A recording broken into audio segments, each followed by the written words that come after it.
Supreme court bar association का इस बार का चुनाव बेहद खास रहा क्योंकि इस चुनाव में 2 दशकों से ज्यादा समय के बाद कपिल सिब्बल चुनावी मैदान में उतरे थे। इस चुनाव में सिब्बल को बम्पर जीत हासिल हुई। इस जीत के बाद सिब्बल को बधाइयों का तांता लगा हुआ है। इसी कड़ी में सीजीआई DY चंद्रचूड़ ने भी कपिल सिब्बल को बधाई दी है और साथ ही एक बड़ी डिमांड भी कर दी है।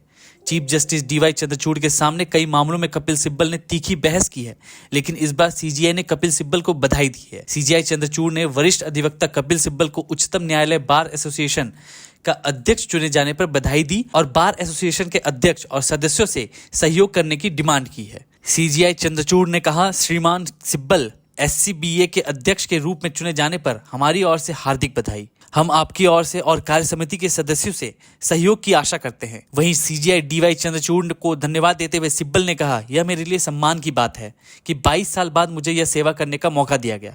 हमारी तरफ से आपको पूरा सहयोग मिलेगा और यह पीठ के प्रति हमारी प्रतिबद्धता है। इस सहयोग के माध्यम से ही हम एजेंडे को आगे बढ़ा सकते हैं। बता दें कि सिब्बल को गुरुवार को SCBA का अध्यक्ष चुना गया। सिब्बल के अलावा वरिष्ठ अधिवक्ता आदेश C अग्रवाला, प्रदीप कुमार राय, प्रिया हिंगोरानी और अधिवक्ता त्रिपुरारी से रे तथा नीरज श्रीवास्तव SCBA के अध्यक्ष पद की दौड़ में शामिल थे। सूत्रों के मुताबिक बृहस्पतिवार को हुए चुनाव में सिब्बल को 1000 से ज्यादा वोट मिले, जबकि राय को 650 से ज्यादा वोट मिले। हार्वर्ड लॉ स्कूल से स्नातक सिब्बल 1989-90 के दौरान भारत के अतिरिक्त सॉलिसिटर जनरल थे। उन्हें 1983 में वरिष्ठ अधिवक्ता के रूप में नामित किया गया था। उन्होंने 1995 से 2002 के बीच 3 बार SCBA अध्यक्ष के रूप में कार्य किया। इसके साथ ही कांग्रेस नेता कपिल सिब्बल ने प्रधानमंत्री नरेंद्र मोदी पर तीखा प्रहार करते हुए धन शोधन निवारण अधिनियम PMLA को लेकर निशाना साधा है। सिब्बल ने कहा, PMLA प्रधानमंत्री की लाल आंख है। इसका मनी लॉन्ड्रिंग रोकथाम अधिनियम से कोई लेना देना नहीं है। इसका मतलब है कि ईडी जो करना चाहती है वो कर सकती है। कांग्रेस नेता ने आगे कहा कि ईडी किसी भी मौखिक बयान के आधार पर किसी भी आरोपी को गिरफ्तार कर सकती है। कपिल सिब्बल ने आगे कहा कि अगर किसी को गिरफ्तार करवाना चाहते हैं तो किसी दूसरे व्यक्ति को ईडी के पास भेजकर उसके खिलाफ मौखिक तौर पर शिकायत दर्ज करवा दीजिए। मौखिक शिकायत के तौर पर ईडी किसी व्यक्ति को गिरफ्तार कर लेती है, फिर कोर्ट में मामला अटका रहता है। कपिल सिब्बल ने आगे कहा, PMLA के तहत किसी को गिरफ्तार करने का दूसरा तरीका यह है कि कहीं भी जमीन का टुकड़ा ढूंढा जाए, किसी के खिलाफ किसी का मौखिक बयान लिया जाए और फिर उस बयान के आधार पर आरोपी को गिरफ्तार किया जाए, जिसका खुलासा आरोपी को भी नहीं किया जाता है। कपिल सिब्बल ने ईडी के कामकाज पर सवाल खड़े करते हुए कहा, यह सरकार की एक मजबूत शाखा है। इसका कानून प्रवर्तन से कोई लेना देना नहीं है। अरविंद केजरीवाल या मनीष सिसोदिया या सत्येंद्र जैन के खिलाफ कोई सबूत नहीं है। कोई पैसे का लेन देन नहीं है। कोई नहीं कहता कि कितना पैसा किसे दिया जाता है। कोई बैंक खाता या कुछ भी नहीं है। बस लोगों के मौखिक बयान पर उन्हें गिरफ्तार किया गया। जब उनसे पूछा गया कि PMLA के तहत गिरफ्तार लोगों को अदालतें आसानी से जमानत क्यों नहीं देती हैं, इस पर सिब्बल ने कहा, अदालतों से पूछिए, मैं पूछता रहता हूं, मुझे कोई जवाब नहीं मिलता। नमस्कार। आज हम 2 बातों पर चर्चा करेंगे। पहला मुद्दा यह है कि कल सुप्रीम कोर्ट ईडी ने अपनी बात रखी और कहा कि जहां तक इंतरिम बेल का सवाल है, केजरीवाल जी को इंतरिम बेल नहीं चलनी चाहिए, क्योंकि बेल इसलिए नहीं दी जानी चाहिए कि जो प्रचार करने का हक है वो एक कानूनी हक है, वो संवैधानिक हक नहीं है। तो कोई कहे कि मुझे अंतरिम बेल पे आप रिहा कर दो, तो संविधान के आधार पे वो गलत होगा। और अगर कानूनी हक है केवल, तो कैसे कोई कह सकता है, क्योंकि उनके खिलाफ तो केस है और उसकी तफ्तीश हो रही है। और ये बात भी सही है कि जो चुनाव में प्रचार करने का हक है वो कानूनी हक है, लेकिन ये भी प्रावधान है कानून में कि अगर किसी को सजा हो जाए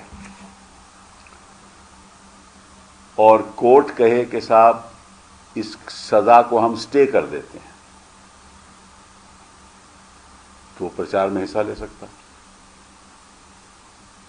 है ना। तो जिसको सजा हो जाए उसको कोर्ट स्टे करके हक दे सकता है कि आप जाकर प्रचार कीजिए, चुनाव है तो प्रचार कीजिए। वो भी हक दे सकता है कि आप अपना नॉमिनेशन फॉर्म भी फाइल कीजिए, आप चुनाव भी लड़ सकते हो। अब इनसे पूछिए कि हार्दिक पटेल कैसे चुनाव लड़े थे। हार्दिक पटेल जी की कन्विक्शन थी, हाई कोर्ट ने स्टे नहीं दिया, हार्दिक जी सुप्रीम कोर्ट आए, सुप्रीम कोर्ट ने स्टे दे दिया, हार्दिक जी चुनाव लड़े, हार्दिक जी बीजेपी में शामिल हो गए। तो जिसके खिलाफ सबूत है, जिसके खिलाफ सजा है, उसको तो हक है अगर कोर्ट स्टे दे दे, और जिसके खिलाफ केवल आरोप है उसको स्टे नहीं मिल सकती, क्योंकि चुनाव में हिस्सा लेना एक कानूनी हक है, संवैधानिक हक नहीं। तो ये किस किस्म की राजनीति हो रही है और किस किस्म की राजनीति ईडी कर रही है कि जिसके खिलाफ सबूत नहीं, आपको उसको अंदर रखे हुए हो, और इस वक्त आपने गिरफ्तार किया जब चुनाव आ रहा था, चुनाव में हिस्सा नहीं ले सकते। वो एक अपनी पार्टी के लीडर हैं, दिल्ली के चीफ मिनिस्टर हैं। तो ये छोड़िए, सब इन पदों को छोड़िए, लीडरशिप को छोड़िए, चीफ मिनिस्टर हैं वो भी छोड़िए, इस देश के नागरिक तो हैं ना। और मालूम सुप्रीम कोर्ट ने क्या कहा है कि फेयर एंड फ्री इलेक्शन, मतलब कि निष्पक्ष चुनाव basic structure of the constitution है, मतलब कि संविधान का बेसिक स्ट्रक्चर है।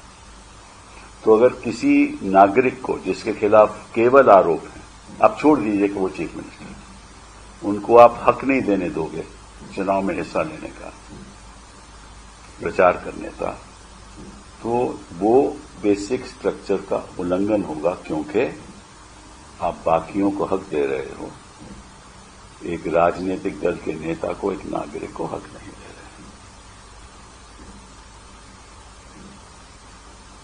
मैं समझता हूं कि इस किस्म की बयानबाजी, इस किस्म की बहस केवल एक ही लक्ष्य के साथ कोई कर सकता है, वो ईडी तो आपको मालूम है, किसी तरीके से अरविंद केजरीवाल को यहीं रखा जाए, तिहाड़ में रखा जाए, रिहा नहीं किया जाए।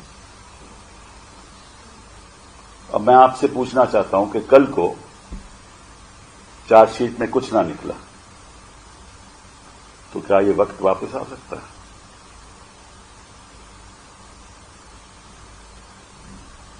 नहीं आ सकता ना।